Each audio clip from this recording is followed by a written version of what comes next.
It was a quiet afternoon at the elegant Aurelia Hotel, the kind of place where polished marble floors whispered wealth and chandeliers reflected lives untouched by struggle. Yet amid the hum of expensive conversations and clinking glasses, stood a shy young waitress named Nora Velen, her hands trembling slightly as she adjusted her apron. She had been working here for barely 2 weeks, invisible among the refined guests who never looked twice at those who served them.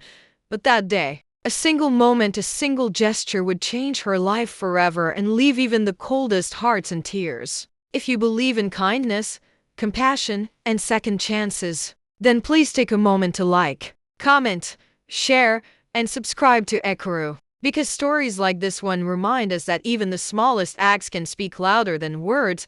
Nora had always lived quietly. Life had not given her the luxury of noise or confidence. She grew up in a small, struggling household where silence was her shield. Her father left when she was 12. Her mother worked double shifts to keep the lights on, and Nora often spent her evenings practicing sign language, a skill she had learned to connect with her younger brother, Eli, who was born deaf. That skill, born of love, sacrifice, and necessity, had always been her secret comfort, a silent world where words could never wound.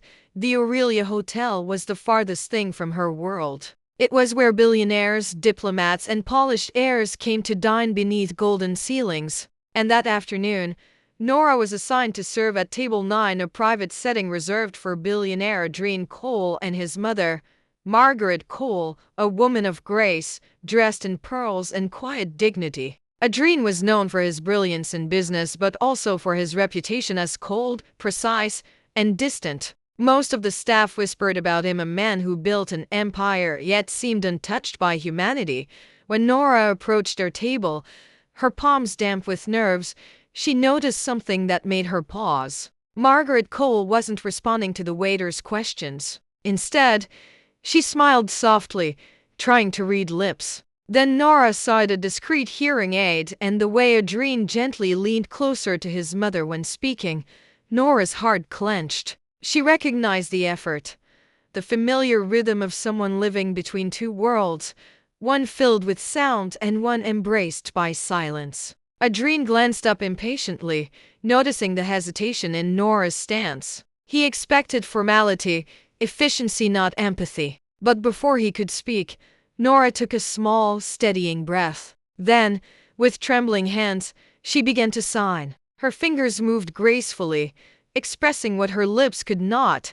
Would you like still or sparkling water? For a heartbeat, everything around them froze. Margaret's eyes widened in disbelief, her hand flying to her chest as if those silent gestures had reached deeper than any word could. Then tears welled in her eyes, tears of recognition, of gratitude, of joy. She signed back slowly.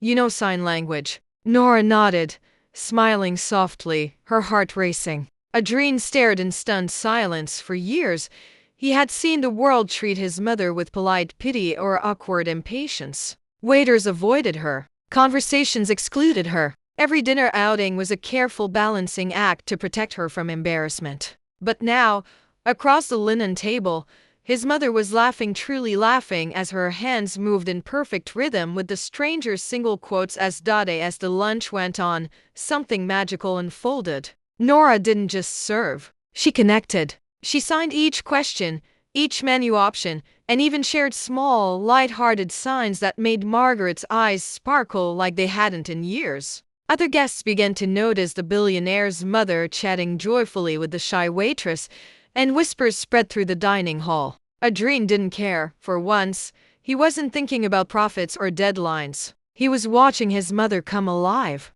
But for Nora, it was more than kindness, it was memory. As she signed, she remembered Eli, the little boy who used to tug at her sleeve for attention, who had passed away 2 years earlier after a long illness. Her hands moved with both skill and sorrow, expressing words her voice couldn't carry anymore. It was as if, through Margaret, she was speaking to her brother again, one last conversation that the universe had given her by chance.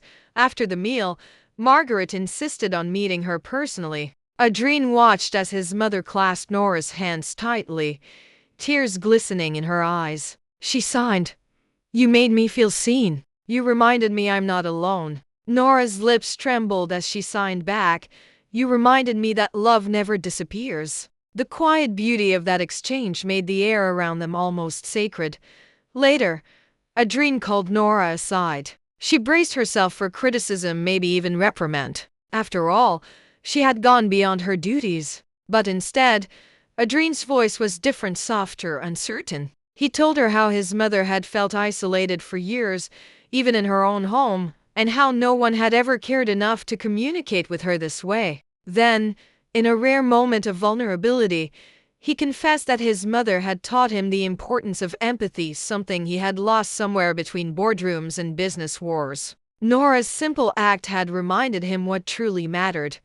He asked Nora about her life, and when she mentioned her brother, he understood the depth behind her gestures. Without saying much, Adrien arranged for the hotel to sponsor free sign language training for all its staff in memory of Eli, though Nora never asked for it. He also offered her a full scholarship to pursue special education, telling her the world needed people like her, people who could bridge silence with compassion. Word of what happened that afternoon spread far beyond the hotel. Guests who witnessed it shared the story online, and soon it became a symbol of quiet humanity, how one shy waitress had done something no wealth or power could buy. She had spoken to a heart without needing words. Margaret often returned to the hotel after that, always asking for Nora, and their friendship became a living testament that kindness in its purest form doesn't need sound to be heard.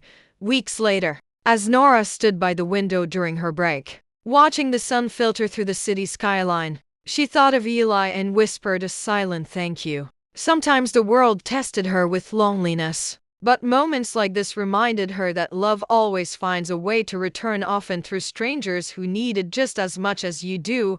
If this story touched your heart, please like, share, and subscribe to Ekuru, because the world needs more stories that remind us how powerful kindness can be, even when it's spoken in silence. Before you go, tell us in the comments, would you have done what Nora did if you were in her place?